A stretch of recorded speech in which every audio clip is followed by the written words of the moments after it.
Here's the voice of the Cougs, Matt Chesanow. Great to be with you here. It is that time of the week. It's the Coaches Show here at Zeppo's, and we have stolen Derek Phelps from the crowd in attendance and put him to work and thrown a headset on him. One of the most accomplished college basketball players ever.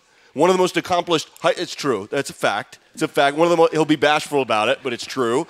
And an incredible high school ball player and a pro ball player forever. And I can't wait to talk all about it. Kyle Smith is on the road doing things that basketball coaches do on the road. I think he's going recruiting. I don't know how much we can even talk about that, but that's where he is, right? Somewhere in the ether recruiting. Is that right, Coach? That is correct. Okay. All right. We'll leave it at that then. So we'll say whatever we want to say behind his back here live on the show. That's perfect. All right, Derek, now let's roll. I want to roll through this a little bit to make sure that fans are aware of what's going on here. You were a McDonald's All-American out of high school. That's correct. You won a national championship playing at North Carolina. Yep, 93. You were an All-ACC player, and then you played a little bit in the NBA, a little bit in the CBA, and you played abroad until 2010. Yeah, 12 years.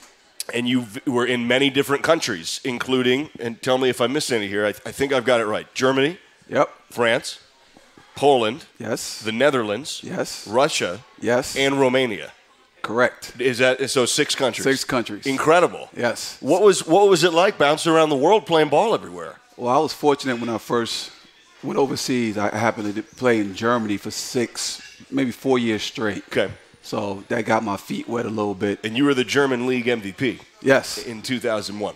Yep. Damn, I forgot about that. Yeah, I feel like it's been a long time ago. But, yeah, I had a good career in Germany, and I have a name they call me in Germany. They call me the General. The General? Yes. So the German General. Yeah, so anytime I come into any arena, they said the General is coming into town. Yes. I love it. Does that now, if you go, do you ever go back? I went back 5 years ago. They did a reunion with one of my teams in Germany, and of course, it's the same thing. They had me on billboards saying the General was coming back. Is that right? Yes. Is that right? I love it. It's like an NBA star in Europe. Incredible. For sure. Let me see if I can get this right. It's been a while. Sprechen Sie Deutsch? Sprechen Sie Deutsch. That's correct. Ich spreche ein bisschen Deutsch. Yeah, my Deutsch is bisschen. Ein bisschen. It's a little bit. Yeah, that's awesome. So I didn't realize such a superstar in Germany. Fantastic. How did it go in France, Poland, Netherlands, Russia, Romania? How about after everywhere else was just 1 year, basically, because after my being in Germany for so long, I wanted to experience different countries and play different type of players. And from that, France and the Netherlands and Russia was like the hard one. Really? I was basically in Siberia. Like literally? Yeah. Like actually, like that's the joke. Like, hey, we're gonna send you up to Siberia. No, you're playing ball in Siberia. Yes, I was so. I was so far in Siberia that it wasn't even considered Russia no more. It was like I was more closer to China and Japan. Amazing. Than Moscow. Amazing. Yeah. And so, okay, I've always wondered this. So, like right now, Josh Hawkinson's in Japan, and he's been playing basketball there. They're Cougs playing ball all over the place. Q Johnson, who was courtside, was in Brazil for a few years. So, you sign a contract. You have an agent. You sign a contract. You go abroad. You get off the plane. And what happened? What's that like? You're not so far out of college. Are you by yourself? You get on a plane, you go to Berlin or Munich or wherever you are, and you do what? How does this work? The funny thing, they'll take you straight to practice. It's like no hesitation. It's like get off the plane. We're going right to practice to see how it goes, mingle with the team, meet the coaches, the administration, and it's like you go. It's like you're on. Yeah. So it's right away. There's no hesitation. So I joke with my players like, y'all get mad. We just came off a bus and we go to practice. You're like, man, we can't get no rest. I was like, listen, trust me, I flew all over the world, 8 hours on a plane ride to go to another country. And once I land, it's talking about let's go play and practice right away. So this is what you do. In some way, was that almost like kind of comforting? Because you're in this place that's unfamiliar, but you know basketball, so you get to do that thing you know? Well, basketball, that kind of saves you because that's what you do. That's what you're used to doing. But then you got to deal with the culture, the language, and that's when it gets a little tricky. Yeah. And because the best thing to do is know your teammates. They're going to lead you around, go to the best restaurants, and take you and help you out when you first get there. And then you're kind of on your own. So then you got to figure it out from there. And then I think the best thing was fortunate for me in Germany. I had a army base nearby. Okay. So a lot of military. So got a chance to meet some of the people from the base and bring me on and get some American products. So that kind of helped me out. Interesting. What was the thing you missed most? Was there like you're from New York City, you played basketball in Queens. Did you have like man, I miss that New York City pizza. It's not the same in Germany. Or was there anything like that? Being a New Yorker, you definitely miss the pizza. Yes, right. That's right. for sure. That's a go-to. The funny part, they had like an American Burger King on. Oh, really? On the military base. You're like, man, did you try the American Burger King? Did you try the European Burger King? There's a big difference. Really? Yeah. How so? It's just the meat. It's different. Yeah. Really? You more the American meat to what they have. Try to make it close to it. Were they ahead of the curve? Were they going, what's that fake meat, that no meat burger, like 20 years ago before this no meat? You know what I'm talking about? Close enough. Close enough, for sure. So you're abroad and you're bouncing around, but what was Romania like? See, that was my last stop. Yeah. So that kind of got me into coaching after that. Okay. Romania was pretty tough for me. And the funny part, that was since I've been playing it everywhere else in other different countries, Romania was just totally different. Really poor country in a way. And I was in a small little town right in the middle called Medias.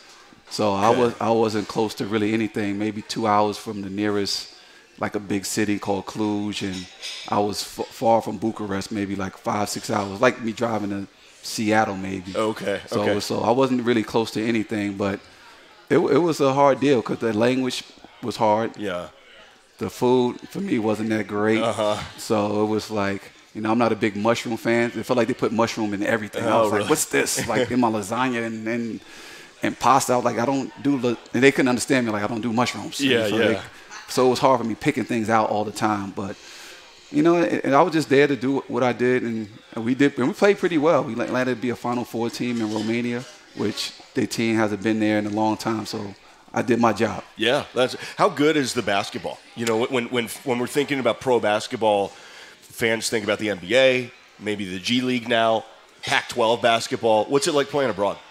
It's different. I think it's more physical and it's definitely different from the college game. I say it's in between from college and the pro ball. I think it's more guys are very skilled, and they physical. They can shoot. They can put it on the floor, and it's you better be ready. Yeah. And that's a long time ago, 20 years ago, basically there's only 2 Americans on the team. But that's the rule. That's the rule. Okay. So it's a little more open now, but there's only 2 Americans, so it's if you come there, you better be ready to play. Yeah. And it's nothing guaranteed, NBA wise. Oh, financially, you mean? You sign a contract, they say it's guaranteed, but that don't mean if you're not performing how you're supposed to perform to help them win. Yeah. Then it's they having this guy flying in, and he be at practice, and it's y'all competing. Oh wow. To stay on. So somebody maybe you knew, Yeah, it could be somebody I played against in college, and it's he coming in, they need another point guard, and it's Phelps ain't doing what he's supposed to be doing. Oh, wow. That happened to me one time, though. Okay. Yeah. But when the guy came in, I kind of destroyed him. So we kind of just sending him back. So it's all right, no, he's not going to help us. Fly him back. Fly him right back. So Keith in Seattle is a frequent listener, and he tweeted earlier, wanted to ask you, have you ever, in going through your bio, you went from Romania to get into coaching. You coached at Fordham in the Bronx. Yes. You were in Monmouth, which is, for those unaware, in Monmouth, it's in suburban New Jersey, but pretty high population density still. Yes. And then you were in New York City, Columbia, and then San Francisco, and now you're here in Pullman. And Keith wanted to know, have you ever been for a long period of time in a place like Pullman? Because you've been in so many big cities, and Pullman's a little more remote than San Francisco. Basically, Romania. Romania is pretty much the closest thing, but it's smaller. It's even smaller. Yeah. So, and here I'm talking English. I have no problem. A little different. Yeah, a little different. Yeah. So it's much easier. The food's way better. Yeah. And the people are great. Yeah. So that's the best thing about it. But yeah, that's the only similarity I have is maybe Romania is probably the similar type of deal from Pullman and how Romania was. Sure. So, okay, let's transition even further now. You're here, and we'll go to Twitter questions in just a second, but I want to enjoy picking your brain. When you were playing basketball in New York City, so this is going way back, You were McDonald's All-American. You're one of the best players. You're from a very famous high school program in New York City. Sue Bird, Shamiqua Holdsclaw on the women's side. Khalid Reeves. You remember Khalid Reeves from Arizona? Yeah, for sure. He played high school ball. Eric Barkley, who was a really good St. John's point guard. A very accomplished high school program, Christ the King. What was it like being the guy? I mean, you were in New York City. You're McDonald's All-American. What's New York City basketball like? And then how has that kind of shaped how you recruit and what you look for now as a coach here for the Cougs? Yeah, playing in the late 80s, early 90s in New York City was, like, really big. So it was, like, all the big-time ball players were coming out of New York at that time. You know, guys like Kenny Anderson, you know, Jamal Mashburn, you know, Malik Sealy at the time, rest in peace. But you had to compete every day. Like, every game was in conference or non-conference, it was competitive. And it's like, if you had a good name, it was like they're going to go right at you and make you perform to play at your level. Packed gyms a lot, yeah, for sure. And I think we was one of the first games on TV, Sports Channel, back in 88, 89, that was televised. And we playing against Kenny Anderson, and it was like really big, and everybody was tuned in. You versus Kenny. Yeah, it was me and Khalid Reeves was on the same team, so we was considered the best backcourt in the country at the time, and we was pretty good. We had like 7 Division I players on our team that year. That's amazing. So we was like third in the country. Wow. So, but you had to be ready each and every game, man. New York was a tough competition each and every day, and just competing in practice against Khalid every day made me better. Yeah. So I didn't want to play with him in practice because it's like our second team wasn't going to compete against us. So I took the challenge of going against somebody that's going to make me better and compete on both ends of the floor. Now, how has that shaped how you recruit and then how you coach? Because that's where that's your frame of reference. Yeah, you know, it's different because everywhere you coach, you got to recruit a different type of level. You know, of course, it's easy to walk in the gym and, like, watch the best player and, like, oh, man, I want him. Sure.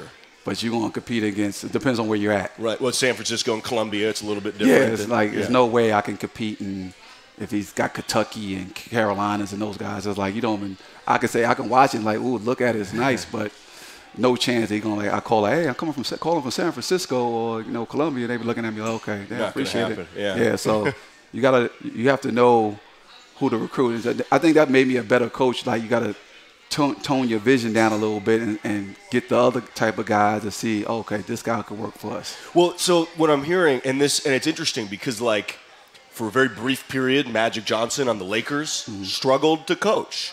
You know, and I shouldn't say that too, like I know, but that's what it seemed like, and then he backed off. And some of the best players have had a hard time coaching because they expect guys to do what they did. You know, do you ever run into that where it's like, well, just do this? And that's a true statement.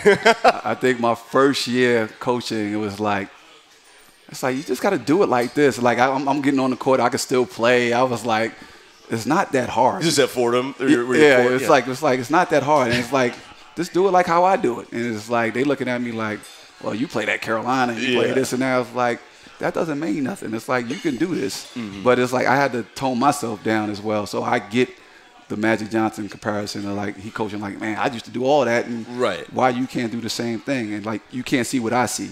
So that's what I had to learn that because like they don't see what I see, even when I'm on the court and I'm off the court. Is that right? Even still to a degree, like yes. You know, you're talking to Isaac and you're talking to Gervais, who we'll speak with in a little bit. I think he hasn't quite gotten here yet, but I don't mean to speak behind his back because I was wondering if he was here, but like you're teaching guys what you see, you know what I mean? Yeah, and I think nowadays we didn't have video as much, especially coaching wise, as we do now. And with Coach Smith, we watch video all the time, and it's definitely a great learning experience. And you try to teach them, showing them like what was you thinking there. So you try to get their input, then now you give your input of like, hey, this is what you need to be looking for, and hopefully it translates next day in practice and keep on working on it. Then guys get better when they actually see what they're doing. Sometimes they got to see it. Sometimes they got to hear it, or you could just tell them. Interesting. So many ways you can learn. Interesting. So we're up against the break. We'll take it. We're going to talk a little bit more. So we've got Coach Phelps for the first half of the show. Then we'll talk to Gervais, and then we'll talk to Jeff Pollard, the two seniors on the back end of the show. We are live here at Zeppo's Talking Basketball here with Derek Phelps.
Kyle Smith, here's the voice of the Cougs, Matt Chesina. Back here live at Zeppo's talking basketball here, and great to be joined with assistant coach Derek Phelps. Kyle Smith is on the road recruiting, and it's really fun to pick the all-time steals leader in North Carolina history, Derek Phelps' brain, in totality in a career and also in a game. You had 9 steals in a game. Now, perimeter defense has been absolutely a strength and consistently for this year's Cougar team.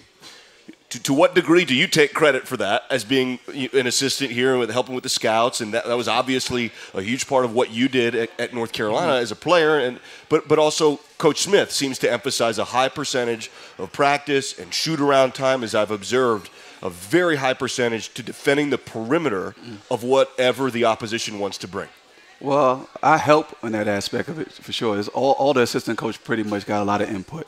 I think the main guy that has the input is Coach Shaw, but we kind of implement the game plan of how we're going to guard and stuff like that because, I've been with Coach Smith for the past 6 years, so we kind of put everything in place, and he kind of just took over to put his spin into it.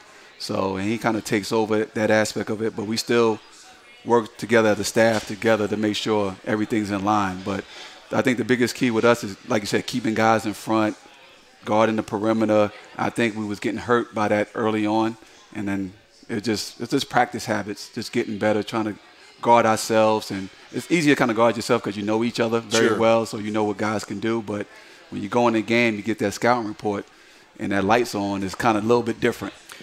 When you were playing, what was it that led to your defensive success? Was it superior athleticism?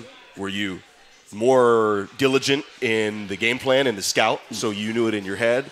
Were you were the best at this? And there were a lot of good players to play for the Tar Heels. You're the best at it. What do you think led to that? Why were you so good at it? And what do you tell the players to do to try to mimic that?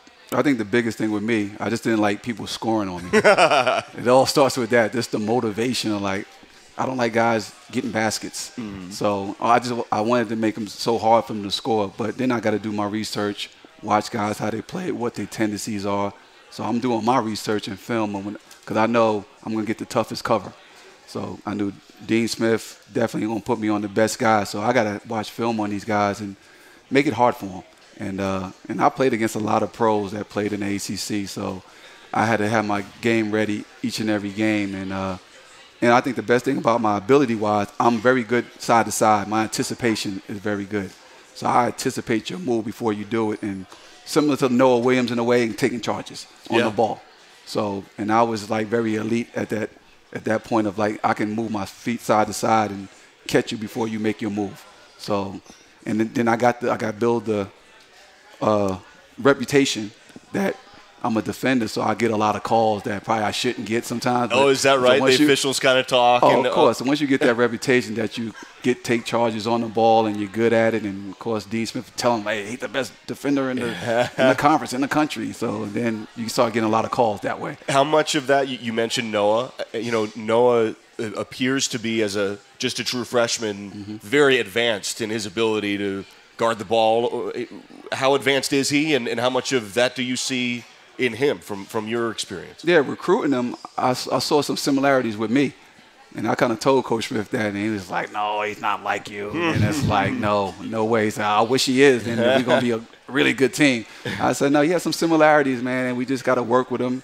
And I think more with Noah, just the focus sometimes, I think he's more focused in games, and we just got to get him more focused in practice, just the training and just the constant doing the same thing over and over. Sometimes you get bored with it, and that's just the repetition. That's what you have to do to get better at things. And sometimes guys tend to, oh man, I know what we're doing, but don't take it serious every time. So that you just got to build guys that, hey man, we got to do this every time. So you don't think about it when you're playing games. I've heard this now for years. On the football side, that's a huge Coach Leach-ism. Is we're going to do the same thing every day in practice. The whole key to this is to maintain energy and momentum in doing those same things, in the tedium of the repetition, and it sounds like that's a lot of what you're reflecting also. Yeah, because when you go in practice, we do the same things a lot. You try to do some different things sometimes, but most times is what you do is what you do. And if you're good at it, then people can know what you're doing, and it's hard to guard. Yeah. regardless, offensively or defensively. So you try to be different sometimes. When did you – so you latched on with Coach Smith when, and what's it been like learning the way he wants to do it and the data analytics and how different is it? And now you've been with him for 6 years. So to what have you augmented it with your own mind share? And to what degree has that happened? What's it been like with Coach Smith latching on to him? Yeah, well, I started, of course, 5 years ago at Columbia. I had a friend that was from Columbia, was on the basketball board, and when the job opened up, he was already plugging my name with Coach Smith years prior. And when the job opened up, he told me to call. You need to call Coach. He called me and said, "Call Coach Smith right now." And I got off the phone with him, called him right away. We conversated a little bit and started to connect. He went with his family on vacation, stayed in contact, and when he got back to New York, we met face to face, talked for like 2.5 hours in his office. That's great. And talking about basketball, life, family, everything. And after the conversation, he's like, "I want to hire you." That's great. Right on the so spot. I was like, "Yeah, let me go talk with my wife right now." Yeah. And I knew I was already in. I just had to do the due diligence. Sure. talk to the real boss. Yeah. It must have been pretty cool to you decide you want to start coaching. You're from New York City. You're coaching in the Bronx after your pro career winds down, and then you're at the Ivy League school in the northern part of Manhattan there, coaching with Kyle Smith. That must have been pretty neat. Nah, definitely neat. And with the analytical part of it, I definitely bring it into my coaching philosophy now, because that's where the game is pretty much going. Interesting. They talk about analytics.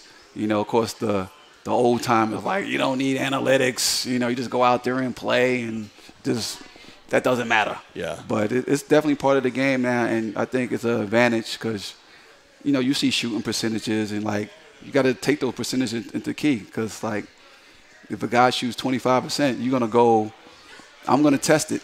Yeah. And it might be an advantage for us that he's going to probably see we're not guarding him a little bit, and he shoots, and it's like, shoot, that might be a chance for us to get a rebound and get a fast break.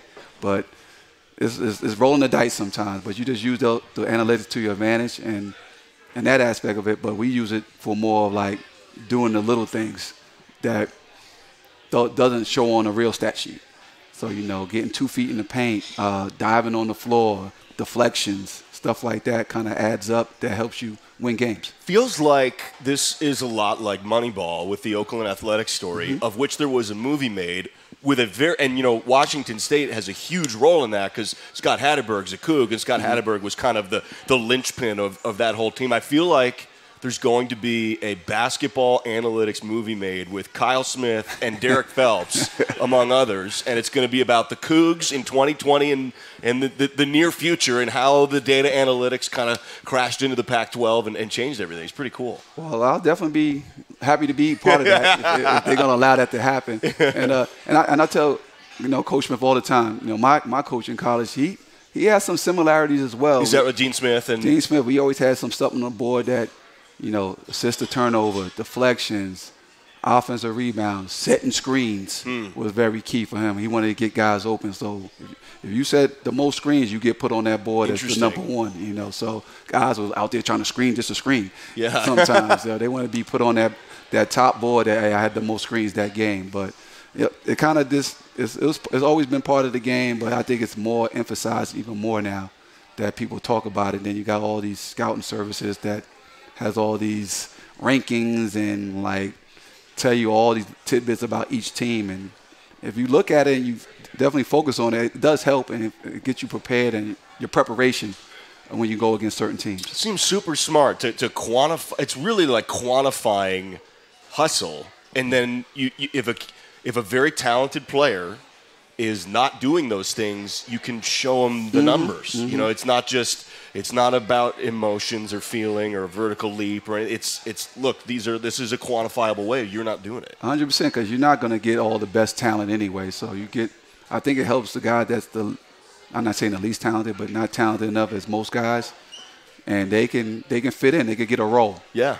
And figure things out and make them better. Yeah. So, and I would imagine how often do you find a player that you didn't expect to be super effective, scores really well on the analytics, and then is actually better, is almost deceivingly good? You didn't realize how good he was, but he's scoring well and wins you some ball games. Nah, it happens all the time. Really? To tell you the truth. I think we have certain guys on this team that it kind of, when you put him in the game, he helps us in certain aspects of it. And it all depends on lineups as well. So that's another key. Interesting, like combinations. Yes, of guys. certain combination. These three guys definitely play well together. Huh. So you look into all that. Sometimes it's a little bit too much for me. Sometimes I'll be like, whoa, let me take a back seat.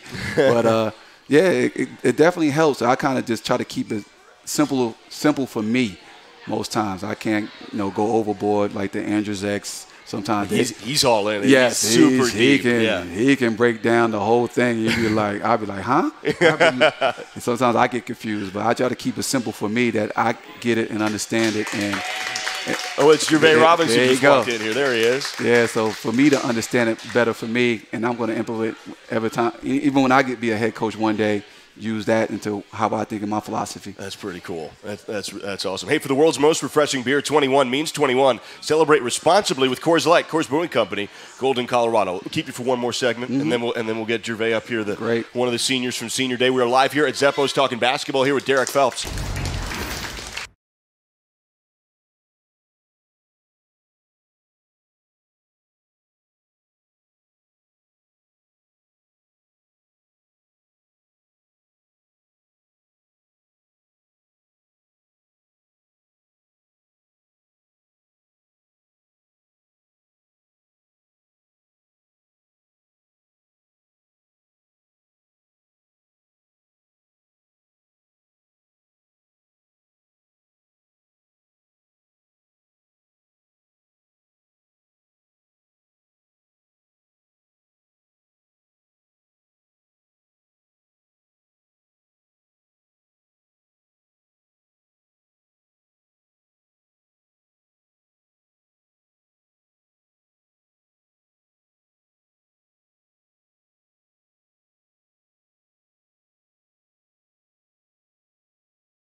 Score Chaz. That's M_CHAZ.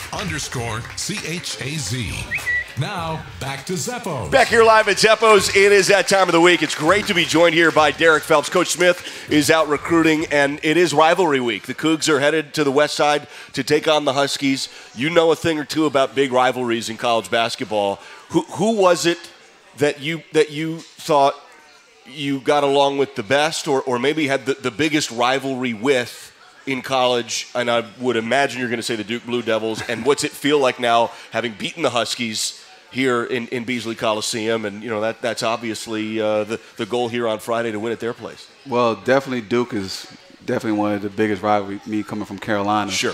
And the funny part, I was talking to you before the segment and stuff like that. Like, I came in together with Grant Hill. We same class, he goes to Duke, I go to Carolina, and we was really good friends. We played with each other in like AAU stuff or in like all-star games. And like when I actually got to campus at Carolina, like because it's 8 miles down the road, so it's very close. Super close. Yeah. There's a lot of shared space there. Yes, yeah. it's real close. So it's like we meet somewhere, and it's like, hey, what's up, Grant? And it's like, I'm about to go over there and say hello to him, and then my Carolina guy's like, no. You don't go over there and talk to him. Like, no, that's a no. He's from Duke. And he said, if you're going to speak to him, he has to come see you. So that's how big it was. It was like. Did he come over?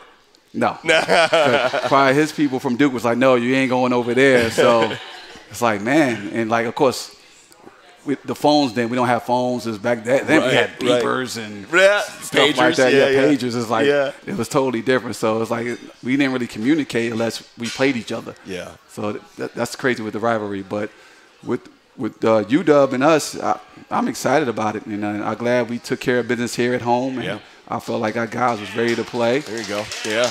Yeah, it's like I think prepared all week to really focus on just the way they play. They play zone. So sure, yeah, it's different. I think our guys and Coach Smith had a great game plan of going against it, and it's basically the same thing this week. We're getting ready to work on what we need to get back to playing zone offense and stuff like that to get better at it, because we haven't played against enough zones. So we got to do the same thing we did that prior time, and hopefully we go into UW and get our first road win on the road in the conference for sure. Yeah, good time for 3 days. There's Jeff Pollard walking in here to Zeppos. A win in Seattle would also be, you've got 3 road games left before Vegas. Right. And maybe, I don't know, not trying to, get anything out there, but maybe Isaac Bonton's available for the ball game on Friday, and you're getting healthy down the stretch here. Yeah, we need everybody for us, and Bonton's a big part of us. I think he's pretty much right now. He's in the mindset. He's starting to practice now, so I'm not going to say he's going to play. Okay. But he's getting prepared, and I think he's getting his mind right, and hopefully we have him for Friday. That'd for be sure. Great. You know who played a pretty darn good ball game against the Huskies is Jervae Robinson. He had 10 points against the Huskies. He's 3 for 5 from the field, and he's played some really good ball here down the stretch. He also these 2 guys, Jeff Pollard and Jervae Robinson, went over and kissed the court, and then their last home game, which I'm going to ask him about. It was awesome, man. These 2 right here, man, been a big part of this season. The way we've been playing, and they set the foundation for Coach Smith for sure. How the future should be, and without these 2 guys setting the table, man, you never know what could have happened. So glad we got a chance to have both of these guys and lead this team to where we at right now. Thank you for doing this. This is for super sure. fun. Thank you. Super fun. Kyle Smith's absence is our benefit with Coach Phelps here at Zeppos. We'll take a break, come back, we'll get Jervae. We'll interrupt Jervae's burger to get him up here live at Zeppos, and then we'll talk to Jeff. Thank you so much, Coach. We'll be right back after this. Thank you.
West Bank Cougar Coaches Show on the Washington State Sports Network from Learfield IMG College. Catch, drop, step, hammer time. With Coach Smith, here's Matt Chazanow. Back here live at Zeppo's talking ball here, and it is the last show of the year. Sad to say, it's incredible we're that deep. It happened so fast. What a fun year it's been, and really excited to be joined here by one of the seniors on this team, Jervay Robinson, who has been a primary ball handler for this Cougar team, the starting point guard now for basically the whole year. And Jervay, it must be, first of all, thanks for doing this. And thanks for having me. Absolutely. Thank you very much. And it must be surreal because you've played your final home game here in the regular season, and what's that like for you? Have you processed it? Is it real? Are you, because you're still in the season now? Are you kind of able to wrap your head around it? Yeah, it's still kind of processing. I think being out there and seeing the love that I felt from everyone in the arena it was amazing. And like I said, Beasley and Pullman is just a special place in general. So I'm just grateful that I have the opportunity to be here. You have been playing some really good ball, and I'm knocking on wood here. And you guys talk numbers, so I don't think I'm breaking any news to you, but. As much as you've carried the basketball here, carried the weight of the ball handling, you've had no more than 2 turnovers in any game, which is super impressive. And a lot of why the Cougs are number 1 in the pack in turnover margin, which is a huge key to how success has gone this year. How has that been for you as you've had all these injuries on this team with Jalen and then Isaac, and it's been like, all right, Jervay, here you go. Here's the ball. I mean, it's been kind of a process, This year, I started off playing a lot more off the ball, just because that was what our personnel was with new people coming in. So I just stayed ready. Whatever Coach Smith needed me to do, whether that was score off the ball, play defense, whatever he's needed me to do, I'm willing to do that. And as of late, they've needed me to handle the ball more, and which is honestly that's more of my natural role, was being a point guard. So. Just feeling more comfortable, really, and just trying to be confident and be aggressive and do what I can for the team. Speaking of defense, that has gone extremely well. That's been the emphasis of this season. Is that fair to say? Yeah, for sure. Defense, rebound, take care of the ball. I see like 80% time-wise devoted in the scouts to basically it's about how to defend their stuff. Oh, yeah. I mean, 2 or 3 days out of the week, we have days of practice where all we're doing is defense. So defense has definitely been a big emphasis, and honestly that's probably the reason that I've started some games, because there's been games where I haven't scored, where I'm not making shots, but my defense has helped me stay on the floor. So can you feel, when you're in the scout and you start to realize you're putting the pieces together of this game plan puzzle, and you realize, oh, the key to this is I need to stop their best player. Yeah. It must be pretty fun. I mean, that's what Coach Phelps reflected from his playing days. It must be pretty exciting. Yeah, it's definitely a challenge and something that I take pride in, because everybody can't score, and even though everybody wants to go out and score 30 a night, that's not reality, so you just have to find other ways to affect the game. And for me to be able to say, oh, I stopped the other team's best player, or I held him to this many points, or he had a tough night because of me, that's something that I can take pride in and feel good about myself sometimes. How many times have you fed Jeff Pollard in the post, and known there's an auto bucket because he's going to go drop step right hook? Like that's 2 points. 9 times out of 10, I know it's a hook coming or a reverse pivot, something. Yeah, like it's there. Hey, what do you say? We'll take a break. We'll come back, do another quick one, and then we'll get Jeff up here and interrupt his meal. Cool. How about that? Cool. All right, we're live here with Jervay Robinson. We're talking basketball here at Zeppo's. We'll be right back.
Learfield IMG College. Put your trust in a bank that's been focused on serving the people and businesses in Washington and all across the country since 1863. That's U.S. Bank, equal housing lender, member FDIC. Back here live at Zeppo's. Here's Matt Chazanov. Back here live at Zeppo's. We have Coach Smith on the road recruiting, and we are joined here by Gervais Robinson. Jeff Pollard will throw a headset on in just a moment. Gervais, you are playing on the road the next 3 games.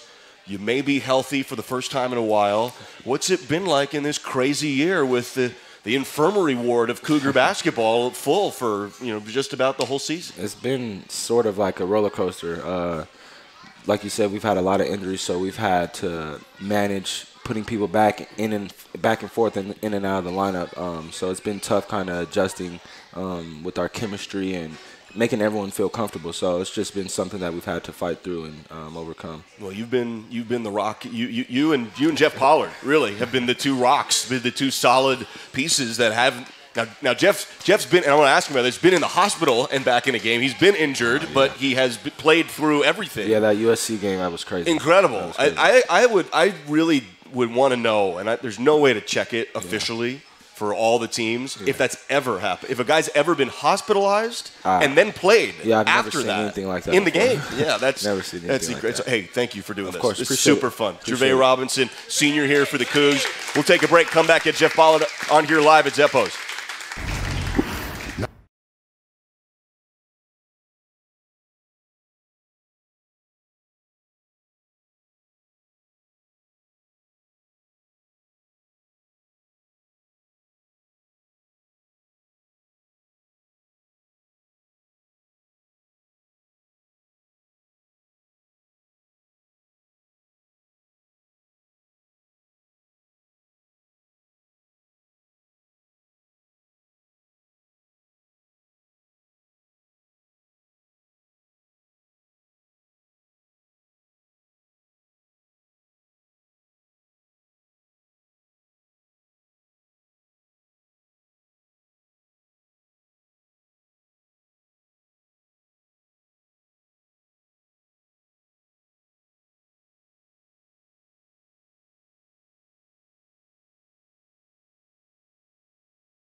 Coors Light, the world's most refreshing beer. It is that time of the show. We've got Husky Week here, and it's the final segment. We'll extend this segment a little bit, and we're really pleased to be joined here by the senior starting center for Washington State basketball, Jeff Pollard. Thanks for putting a headset on, big guy. Yeah, for sure, Matt. You are a warrior this year with all the injuries you have battled through. Absolute fans have totally tuned in to the tape job on the shin and the thigh, and then you had the facial bruise. What was it like being hospitalized in a game for a facial scan and then coming back in the game and scoring the next time you touch the ball? Just an absolute whirlwind. Obviously got hit, go down, you're laying there, and I'm thinking to myself, okay, are all my teeth still there? Is my nose crooked? What's going on? Go back, and all of a sudden it just starts swelling up, and it's just, this the whole side of my face and stuff. And Sam, our trainer, looks at me and goes, yeah, we might have to go. And I'm like, all right, if you say so. So, yeah, sure enough, run to the hospital. Well, like in an ambulance? Or, No. So you were driven, so somebody drove you to the hospital. Yeah, went to the emergency room, got, In your uniform? In my uniform. Didn't even take my shoes off, ankle braces, everything. Like, game ready at the hospital. Show up, we do the facial scan, everything. We're kind of sitting there, and one of the other team doctors, Dr. Vu, happened to come with us, and we're kind of sitting there waiting, and my mom, who was actually at the game too that weekend, came with, and she was giving me updates on her phone. About the she's game. like, okay, we're down 7, we're down 5 now. And it was a tight game. I'm sitting there like, bouncing on the seat. I'm like, okay, come on, like, well, I got to get back. So as soon as the doctor at the hospital came back, and he was like, your scan looks good, nothing's broken, structurally you're fine. I look at Dr. Vu, and I'm like, you think I can play? And he's like, I think so. And I look at him and I go, what are we still doing here? Amazing. Amazing. We got to get back there. So we, as fast as we could, jump back in the car, zip over. He didn't even park. He just pulled up out of Beasley and said, I'll see you in there. And I just jumped out and ran in. Incredible. And came back out. And scored. Yeah. And you enter the game. And so Tony Padilla was the official. And I don't know if you remember this at all, but, this was right in front of our position, the broadcast position. Yeah. So you walk past, and I was like, oh, hey, that's Jeff Pollard. I had to do a double take. Yeah, I was like, wait, Jeff's back. Where'd he go? I thought he went to the hospital. So you're back, and Padilla looked over and saw your face. Yeah. And there's like a softball in your cheek. Like you've got this fist in your, Yeah. And he looks over, he goes, you all right? Like, are you sure? And you go, I think so. Yeah. And then you touched the ball and scored a layup. Yeah. Yeah, it was such a whirlwind of a thing, because you go down. Yeah, you go down, and in my head I'm like, okay, that's it. You know what I mean? Like, something like that happens, I'm like, there's no way. And then all of a sudden, we were at the hospital. I'm like, okay, if this goes fast, I might be able to get back and stuff like that. And then, our Sam was like, you don't feel like you have to or anything. And I immediately was like, no, like if I can, I'm back. That's great. That's wild. Hey, if you get a question, if you write a question or comment, we will do everything we can to get it on the air. John wants to make a comment to Coach Smith and the entire team. So this is for you and Gervais. Thank you for returning excitement and anticipation to Cougar basketball. We are all sad the home season has ended. How cool is that? And to him, it speaks volumes. So John says, thank you very much to you guys and to Coach Smith, and I think that's awesome. And John and Jennifer wrote one for Coach Phelps, although Coach Phelps is not on headset anymore, and I forgot to have Coach Phelps read it. So, Jeff, you can go ahead and read this. Yeah, so for Coach Phelps from John and Jennifer, it says, thank you, Matt Chasnell, for your enthusiasm and your import to our basketball broadcasts. You are amazing. It's very nice. That is very sweet. Thank you, guys. Great to see you here at Zeppo's every week. That's awesome. Hey, post-game party never stops at Northern Quest with 24/7 gaming, over a dozen restaurants and lounges, luxury rooms, and more. Details at northernquest.com. All right, we've got a question, write-in question here at Zeppo's for both of you guys. Now, Gervais will have to relay your answer because we don't have you on headset here. But Jeff Pollard and Gervais, looking back, what is your favorite on-court memory as a Coug? Now, it may be more to come. So these are answers that can be revised over the next couple weeks. Favorite on-court memory? Probably the one that sticks out in my head is thinking back to last year, the Arizona road trip. Yeah. Going down to Phoenix, Tempe, and going to Tucson and getting two big road wins down there, and in places that a lot of teams don't get road wins. Very few, and still meat on the bone there for that narrative this year. Yeah. Be there in a couple weeks. Oh yeah. Yeah. That was a big week. That was really good. Gervais, what do you think? What's your favorite on-court memory? Clay game. He says the Clay game. Yeah, definitely. I still can't get over the Bonton Isaac's half-court shot. You can't make that up. To hit a half-court shot and have Steph and Clay and Zaza cheering for him, it's reversed, and they're there. Yeah. And here's the crazy part about this. Those guys are supposed to be playing this year. They just so happen to be injured, and it dovetails with Cougar hoops, and they're there via private plane. I mean, that's pretty cool for It's like everything just aligned perfectly. Amazing. Amazing. And then you get one of those videos that you go back and watch 1,000 times forever. And you're like, okay, did this actually happen? Right. Amazing. What? I want to go back a couple weeks. Now, it was a heartbreaker of a game, but you hit 4 threes in Pauley Pavilion. When did you know, like, okay, I'm feeling hot, I'm feeling it, like, let's go from distance? Well, I think I hit my first one, and then my second one that I shot, I think I missed the rim completely. And so after that, I was kind of like, is this really what I should be doing? Right. And then I think it was the next one that went in, kind of coming off a screen and just kind of, got it up real quick and it having to go down. And then it's like, let's try again. Sure. Just try again. And the fifth one was at the right. It was a big shot. It was right at the right wing, and you did have a hand in your face, but there was a certain confidence on the release. Yeah. I think you knew you had it. Yeah, I mean, when you get a couple shots like that to go down, you start feeling it definitely. Sure. That confidence rolls over. I've seen this in practice quite a bit. I've seen Derek Phelps said. Phelps says you need more makes. Derek says more makes. I'm not going to argue with that on that one, Coach. That's the zone. What's it like playing against that really big extended 2-3 zone? Because it's super different, and that's what's coming up Friday against the Huskies. Yeah, I mean they play it definitely. It's a unique way to play it. Those wings are so far up, and they've got guys over there who their wingspan, they can almost touch sideline to sideline. Yeah. So they're definitely real disruptive in that zone and stuff, and they're not sitting back and letting you really do anything. They're really pushing the tempo on it. How is the? We don't have a ton of time for this answer. In fact, we have 60 seconds. So, tell you what, we'll talk about it more maybe next week. There we go. And we'll relay it on the broadcast. Thank you for doing this. This is awesome. Thanks to Gervais and to Coach Phelps. Jared Krengruber does such a good job. Jerry Kylo gets us on the air. Mike Morabito is back in the U.S. Bank Network studios. This is the last show here this year. Thank you so much for everybody who always comes to Zeppo's. It's so great to see you. For those who listen, we'll be on live on Friday.